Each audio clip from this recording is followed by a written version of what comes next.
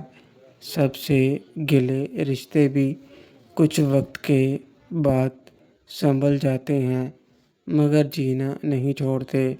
زندگی کوئی نہ کوئی وجہ دے ہی دیتی ہے جینے کی۔ وقت کے ساتھ انسان کا بڑا پرانا اور بہت پیارا رشتہ ہے، اور یہی وقت ہی ہے جو انسان کو برے وقت میں بھی سہارا دیتا ہے، چاہے وہ کتنا بھی برا کیوں نہ ہو۔ وقت کا ایک اصول ہے کہ انسان چاہے رشتوں کی دوڑ میں کتنا بھی الجھا ہو، مگر رشتوں کے پیچھے مرنے والے انسان اور کمزور سے کمزور انسان کو بھی زندگی جینے کا ہنر سکھا دیتا ہے۔ شیرو کے ساتھ بھی بہت سی زندگیاں اور رشتے جڑے تھے، اور اس کے جانے سے وہ سب بری طرح سے ٹوٹ گئے تھے، مگر جینا تو پڑتا ہے۔ زندگی چاہے لاکھ بری سہی، کوئی نہ کوئی وجہ جینے کے لیے مجبور کر دیتی ہے۔ ایسا ہی ہوا تھا جہاں نائلہ کو اس کے ننھے منھے بچے کی خاطر جینا پڑا، اور ایسا ہی ماہرہ اور دیبا کے ساتھ ہوا۔ تو وہیں ثمینہ، ریمہ، زینت نے اپنی اپنی فیملی کی خاطر نا امیدی میں بھی دل پر پتھر رکھ لیا۔ ثمینہ اسماء اور ریمہ کے بیچ اپنا درد چھپا کر جینے لگی، تو ریمہ بھی اپنی ماں اور خاص کر اپنی پھوپھی کے لیے جینے لگی، اپنی ذمہ داری تسلیم کر کے۔ زینت اپنے پاپا کے لیے جینے لگی۔ دوسری طرف ناصرہ تو خود کو ختم کرنے پر آمادہ تھی، مگر گود میں پل رہی زندگی اور اپنے پیار کی نشانی کی خاطر اس نے جینا قبول کیا۔ زیب نے ایک دوست کی طرح یہاں اس کا ساتھ دیا، جو شاید ناصرہ نے کبھی سوچا بھی نہیں تھا۔ ان سب سے الگ سب سے بری حالت ان دو زندگیوں کی بھی ہوئی، جو دوسروں کے بنے جال میں اپنے دل کی گواہی کو نظر انداز کر گئیں۔ نکہت اور مہرین۔ کئی دنوں تک مہرین بے ہوشی کی حالت میں رہی تھی، لیکن آخر اسے ہوش آ گیا، مگر نکہت اندر ہی اندر جیسے ٹوٹ گئی تھی۔ اتنا تو وہ شاید تب بھی نہیں ٹوٹی جب رضیہ کی موت ہوئی تھی۔ خود کو قصوروار تسلیم کر کے وہ اندر ہی اندر مرتی جا رہی تھی، اور زندہ لاش کی طرح شیرو کے انتظار میں تھی۔ مہرین کی حالت بھی کچھ ایسی تھی، جس کے ہونٹوں سے ہنسی ہمیشہ کے لیے غائب ہو چکی تھی، اور آنکھوں میں ایک سونا پن تھا، جسے اب اسے انتظار صرف موت کا ہو۔ دونوں ماں بیٹی بس ایک دوسرے کی خاطر جی رہے تھے جیسے، مگر نہ کسی سے بات کرتی تھیں، نہ آپس میں کچھ کہتی سنتی تھیں۔ اس ہنستے کھیلتے گھر میں اب ہر وقت گہرے سناٹے کا راج تھا۔ اگر کبھی کوئی آ بھی جائے تو ان دونوں کی آواز سنائی نہیں دیتی تھی۔ زرینہ اور صابرہ نے بہت کوشش کی نکہت اور مہرین کو سنبھالنے کی، مگر کوئی اثر نہیں ہوا۔ وقت اپنی چال چلتا رہا، اور ناصرہ نے آخر ایک بیٹے کو جنم دیا۔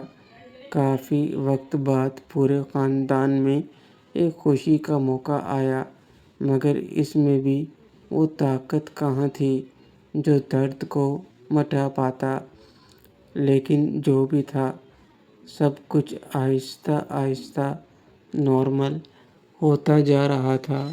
سب سے دور روزینہ کبھی اپنے باپ کے گھر واپس نہیں آئی اور بددلی سے اپنے شوہر کے گھر رہنے لگی۔ عباسی صاحب کے بیٹے سلطان نے روزینہ سے شادی جس وجہ سے کی تھی، وہ وجہ جلد ہی سامنے آ گئی اور سکندر خان کی بدولت سلطان نے اپنا کام بہت تیزی سے بڑھا لیا تھا۔ دونوں میاں بیوی کے درمیان پیار کی کمی تھی، کسی طرح کا لگاؤ نہیں تھا ان کے رشتے میں، اور نہ ہی دونوں میں سے کسی کو ایک دوسرے کی پرواہ تھی۔ سلطان کو صرف پیسے سے مطلب تھا، اس لیے اس نے روزینہ سے کبھی کوئی سوال نہیں کیا اور اپنی ضرورت باہر عیاشی کر کے پوری کرتا رہا، لیکن پھر بھی دکھاوے کے لیے روزینہ کا خیال رکھتا۔ روزینہ جو خود کو ہارا ہوا محسوس کرتی، وہ کبھی ثمینہ سے مل لیتی، لیکن روحی سے ملنا نہیں ہو پاتا تھا۔ ایسے ہی ایک دن روحی سے ملنے اس کے قصبے جا پہنچی، جہاں روحی نے اب پکا ٹھکانہ بنا لیا تھا۔ ایک لمبے وقت سے وہ اپنی ماں اور بہن سے ملنے بھی نہیں گئی تھی۔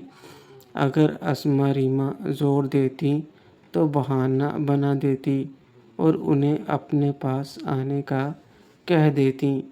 اسماء ایک دو بار آئی بھی اور بیٹی کو اکیلے سب سے الگ رہتا دیکھ کر اسے دکھ بھی ہوا، مگر روحی ہنس کر ٹال دیتی۔